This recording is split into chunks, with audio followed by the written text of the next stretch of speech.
Quand la communauté de la Formule 1 s'est rassemblée, tous sous le choc, à Sao Paulo pour les funérailles nationales d'Ayrton Senna, le monde a regardé la scène avec incrédulité. Ils étaient encore dans le deuil de la mort du pilote le plus grand et le plus complexe. Un héros imparfait mais toujours fascinant. Parmi les personnes en pleurs se trouvait Frank Williams, le patron de l'équipe de Senna, lorsqu'il s'est inexplicablement écrasé contre un mur à Imola lors du Grand Prix de Saint-Marin. Le triple champion du monde est mort instantanément à l'âge de 34 ans.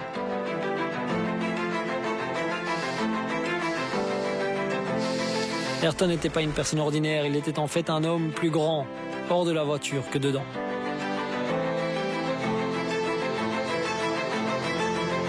Senna a donné des millions de sa fortune personnelle, qui était estimée à 400 millions de dollars au moment de sa mort, pour offrir un meilleur avenir aux personnes défavorisées au Brésil.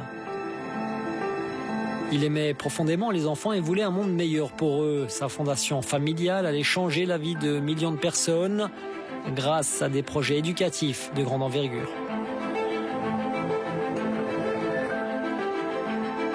He cared about people.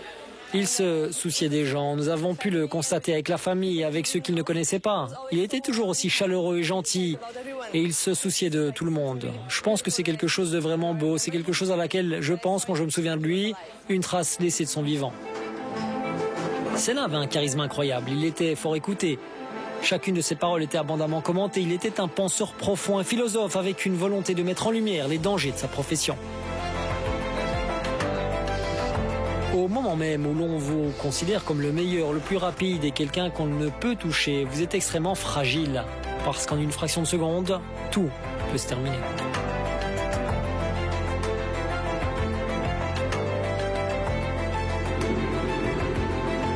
Il repoussait toujours les limites, forçant les voitures à aller plus vite, à la limite du danger.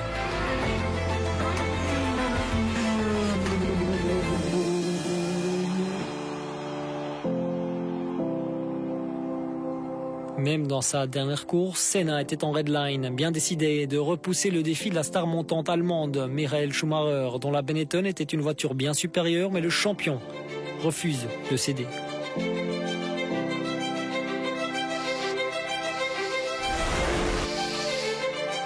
Schumacher allait ensuite se montrer digne d'être comparé au grand Brésilien en remportant 7 titres mondiaux et comme beaucoup de ses homologues, il idolâtrait le génie de Senna. Le Britannique Lewis Hamilton est lui aussi un grand nom de la F1 avec les yeux sur la longue liste des records autrefois impensables de Schumacher dont les 91 victoires en compétition.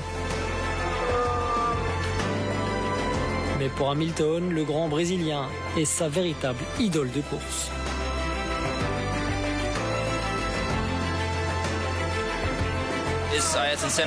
Ayrton Senna, le Brésilien, c'est un gars que j'ai remarqué quand j'étais enfant, la manière dont il conduisait, son humanité, parce qu'il a influencé et inspiré tellement de monde au Brésil.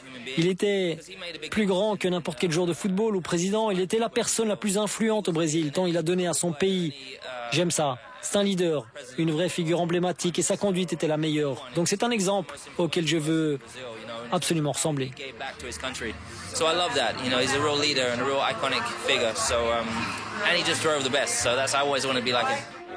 Le champion du monde, Ayrton Senna. I call on the world champion, Ayrton Senna.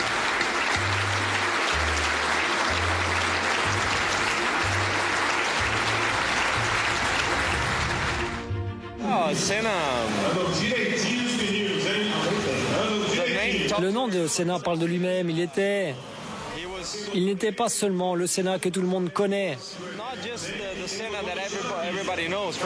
Pour moi, il était même un mentor, plus que simplement un superconducteur, probablement le meilleur que nous ayons jamais vu. Il a surtout laissé cette fondation où il aide énormément d'enfants et c'est ce qu'il voulait. Donc son héritage est immense.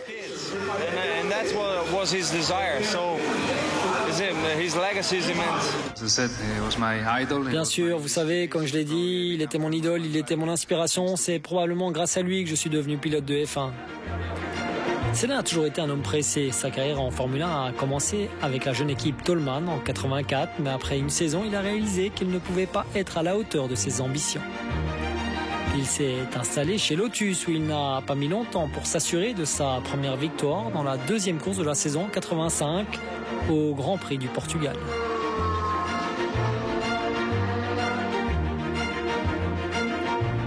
L'aspiration de Senna à gagner un championnat l'a fait déménager à nouveau, cette fois chez McLaren où il a rejoint le double champion du monde, Alain Prost. Ce fut le début d'une rivalité qui va pousser deux des plus grands pilotes de ce sport vers les sommets de la F1 et vers pas mal de controverses.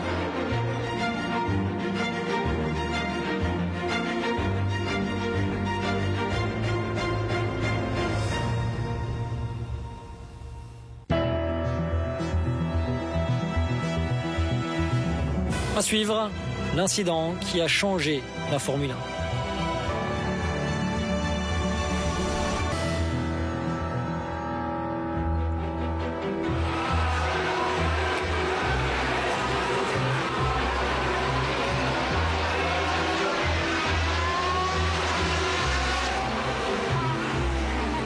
En 1988, l'équipe McLaren Honda remporte 15 des 16 courses.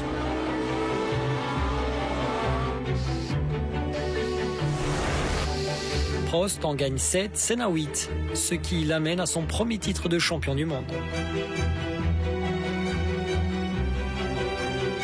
L'année suivante, Prost a remporté le titre après avoir doublé Senna à la chicane au Japon pour mettre fin aux chances du Brésilien de remporter le championnat. La bataille est lancée, Prost part pour Ferrari, Ayrton Senna fait peur à tous ses concurrents.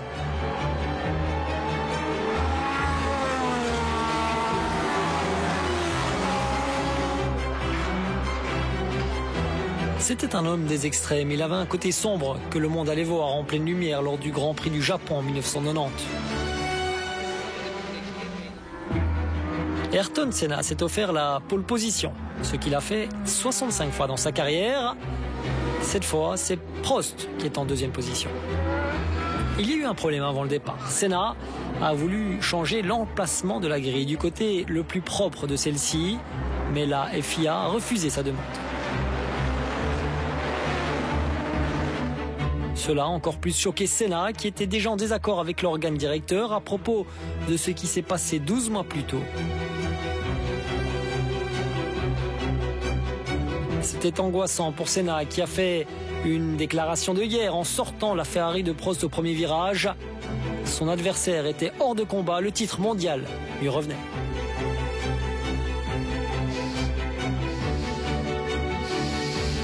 Ce qu'il a fait était dégoûtant. C'est un homme sans aucune valeur. On peut discuter sur ce qui s'est passé à juste titre. Mais ce qui s'est passé à Suzuka, pour moi, est plutôt lié à ce qui s'est passé lors de la première, où Alain Prost l'avait serré et l'avait envoyé dans les graviers.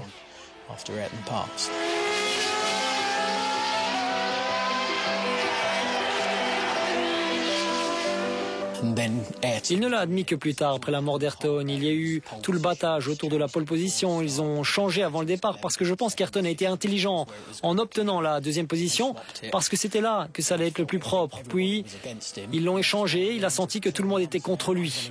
Et c'est pourquoi il est allé au premier tour en disant « Je vais d'abord aller au premier tour ». Il l'a donc dit à tout le monde, mais évidemment, le résultat a été légèrement différent. Les gens peuvent argumenter, ne pas partager mon avis. Je comprends, mieux que Michael et Damon Hill, par exemple. Mais pour moi, c'est toujours Ayrton.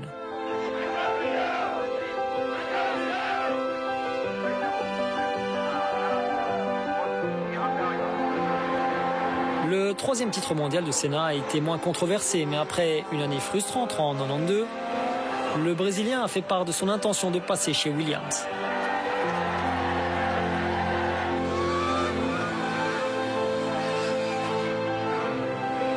Mais il y avait un problème. Alain Prost venait d'être transféré là-bas et son contrat contenait une clause très importante. Ayrton Senna ne pourrait jamais être son coéquipier.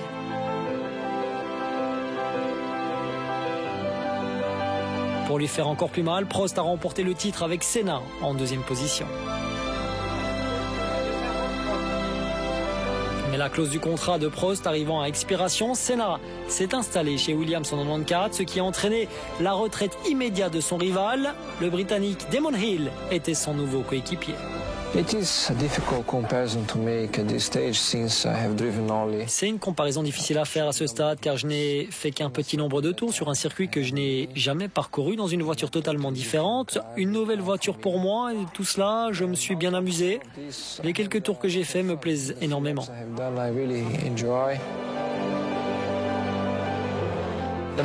L'essentiel est d'innover et de se stimuler avec le bon défi. Et c'est ce que j'ai cherché. C'est ce que je crois avoir trouvé et que je fais à partir de maintenant.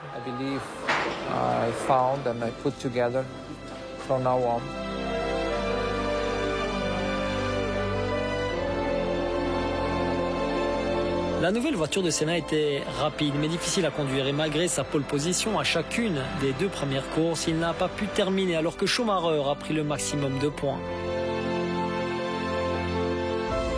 C'est ce qui a vu Ayrton Senna pousser de plus en plus fort. Certains ont dit qu'il conduisait comme un homme possédé. Sa détermination à être le meilleur éclipse souvent tout le reste.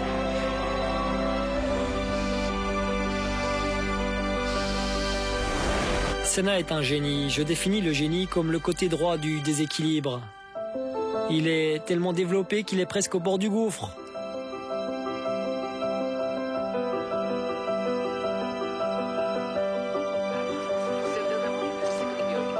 Malheureusement, il est tombé dans ce tournant fatidique d'Imola.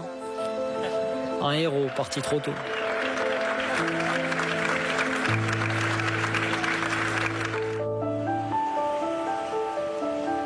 La mort tragique de Senna a mis en évidence les dangers de la course de Formule 1 et a mis l'accent sur la sécurité.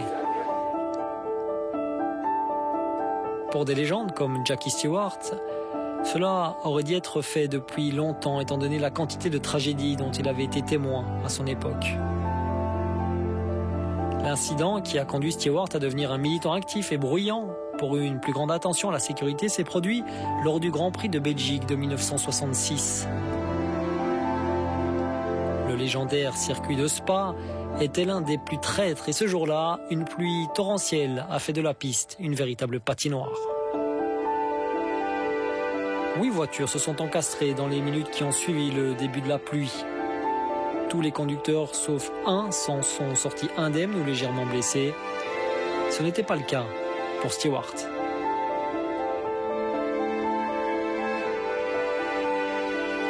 Il a fallu 25 minutes pour extraire l'Écossais de l'épave.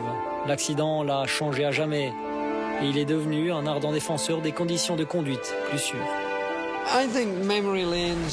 Je pense que la mémoire est un chemin coloré pour certains. Beaucoup de gens me disent que vous étiez là au meilleur moment, au bon vieux temps. En fait, c'était le mauvais vieux temps. Vous savez, à cause des décès, des accidents, des incendies horribles que nous avions, la perte de vie était pitoyable, ça devait changer.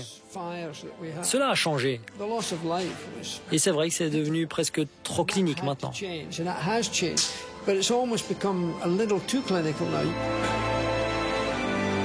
Pendant 20 ans, la Formule 1 a évité une autre tragédie avant la mort du pilote français Jules Bianchi durant le Grand Prix du Japon en 2014, le premier depuis Ayrton Senna. Je pense plus que tout que pour quelqu'un comme moi, le choc a fait beaucoup de bruit à traverser la Formule 1. Ils n'avaient jamais vu cela auparavant. Pourtant, à l'époque, que ce soit Jim Clark, Graham Hill, Jack Brabham ou tout un tas d'entre nous,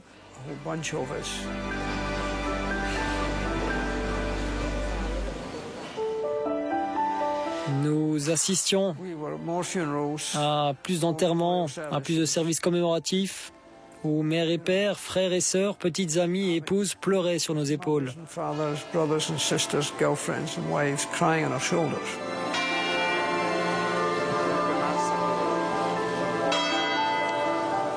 Cela arrivait si souvent que nous avons appris d'une manière ou d'une autre à gérer le deuil et à le cloisonner pour nous permettre de continuer à conduire des voitures de course.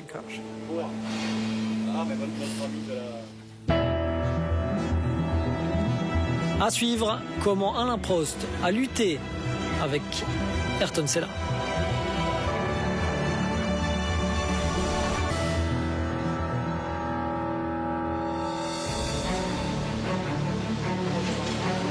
Alain Prost a été surnommé à juste titre le professeur. Il était méthodique dans sa façon de penser. Il commençait une course de façon défensive et s'occupait des freins et des pneus pour s'assurer qu'il serait le mieux placé pour faire une attaque en fin de course. Senna était tout le contraire, il ne pensait qu'à la vitesse pure et il était tout le temps à fond. Cela a attiré les fans et a joué un rôle dans le fait que Prost n'a jamais été universellement adopté et soutenu. Il était respecté et admiré pour ses talents, mais pas forcément aimé. Même dans son propre pays. Le scénario semblait pourtant idéal pour le Français, car Prost a remporté sa première course au volant d'une voiture française lors du Grand Prix de France 81 à Dijon. Avant, vous pensiez pouvoir le faire. Maintenant, vous savez que vous pouvez le faire. Prost a remporté 9 courses en 3 saisons avec Renault, mais s'est retrouvé être le bouc émissaire du fait de l'absence de succès de son équipe pour le titre. Même ses propres fans semblaient se retourner contre lui, préférant le côté chaleureux de son équipier français Renaud Arnoux, avec qui il ne s'entendait pas.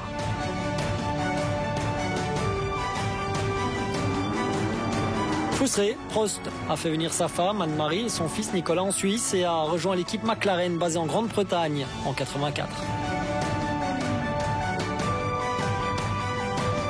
C'est là qu'il a formé un partenariat avec le grand pilote Niki Lauda, un partenariat qui a été classé par beaucoup comme l'un des meilleurs de l'histoire de la F1.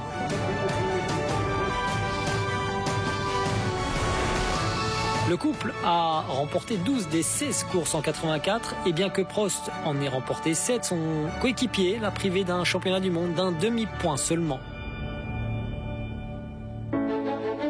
12 mois plus tard, Prost est devenu le premier champion du monde français. Il a fait l'éloge de Lauda, le décrivant comme son modèle dans ce sport, même dès son plus jeune âge.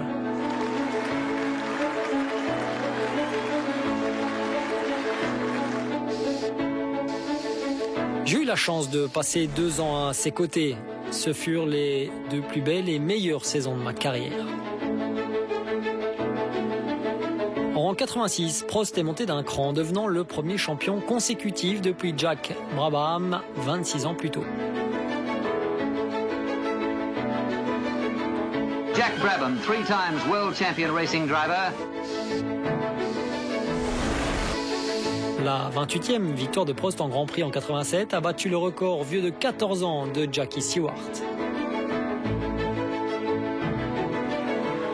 Puis Senna est arrivé chez McLaren et le paysage de la F1 a changé pour toujours.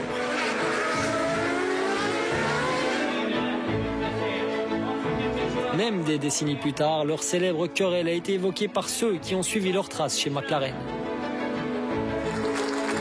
En 2015, le Britannique Button et l'ancien champion du monde Fernando Alonso ont été réunis à leur tour. Nous sommes 25 ans après les grandes batailles d'Ayrton et d'Alain au sein d'une équipe. Nous avons toute l'expérience de ce qui s'est passé à l'époque et nous avons beaucoup d'expérience entre nous. 500 Grands Prix. Donc on vit et on apprend. Personnellement, je pense que nous apportons beaucoup à cette équipe en travaillant ensemble. Nous sommes tous les deux très matures et assez intelligents pour comprendre que nous devons travailler en étroite collaboration et que vous vous exprimez sur les circuits. C'est comme ça que ça doit être. Nous le comprenons tous les deux, nous sommes très transparents et nous devons l'être tout au long du temps que nous passons ensemble dans cette équipe. À suivre, ce qui a fait d'un pilote une légende.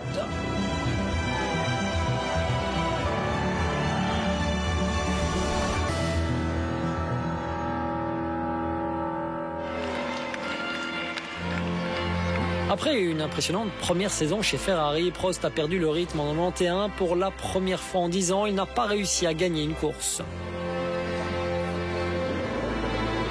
Il a blâmé l'équipe italienne pour cette situation, a rendu ses critiques publiques et a été licencié avant la fin de la saison. Prost a ensuite pris un congé sabbatique du circuit automobile et a passé l'année 92 comme commentateur de télévision.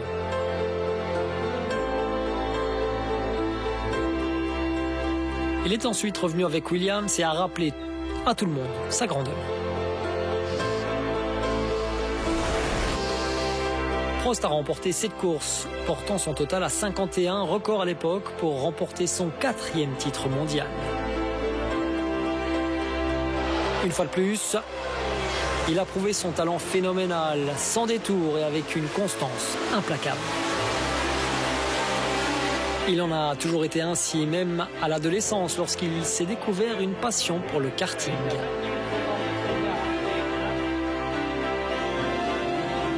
Prost avait un penchant pour l'athlétisme et s'était lancé dans la lutte, le patinage et le football.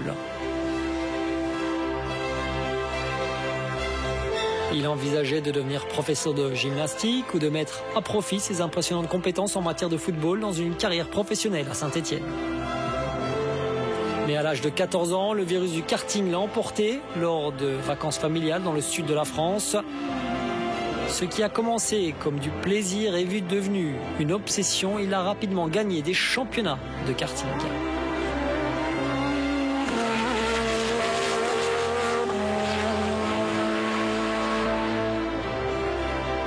Il a quitté l'école pour devenir pilote à plein temps en apprenant à régler les moteurs et en devenant distributeur de cartes.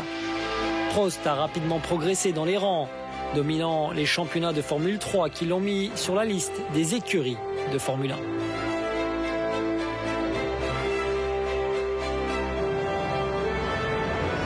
1. Même à cette époque, il était touché par le virus de la victoire, ce qui était encore 15 ans plus tard son trait de caractère au plus haut niveau. Prost continue à gagner en vitesse et sans les problèmes qui semblaient constamment empoisonner ses concurrents. Au sommet de cette liste se trouvait Ayrton Senna, le demi-dieu du sport. Et lorsque la nouvelle qu'il allait rejoindre Williams a été annoncée, le professeur est sorti de scène.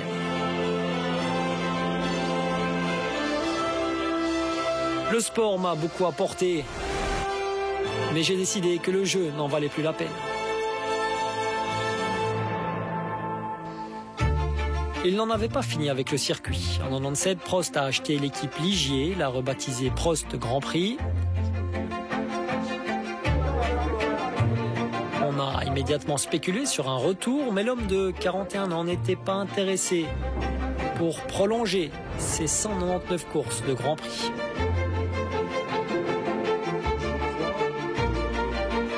Quand on veut diriger une entreprise, il y a tellement de choses à faire. On ne peut pas mélanger les rôles. Et donc, si vraiment je montais, ce serait uniquement par plaisir et par émotion, et encore certainement à très faible allure. Malheureusement pour Prost, les voitures de son équipe roulaient lentement. L'entreprise a tourné au désastre et il a été contraint de la fermer en 2001.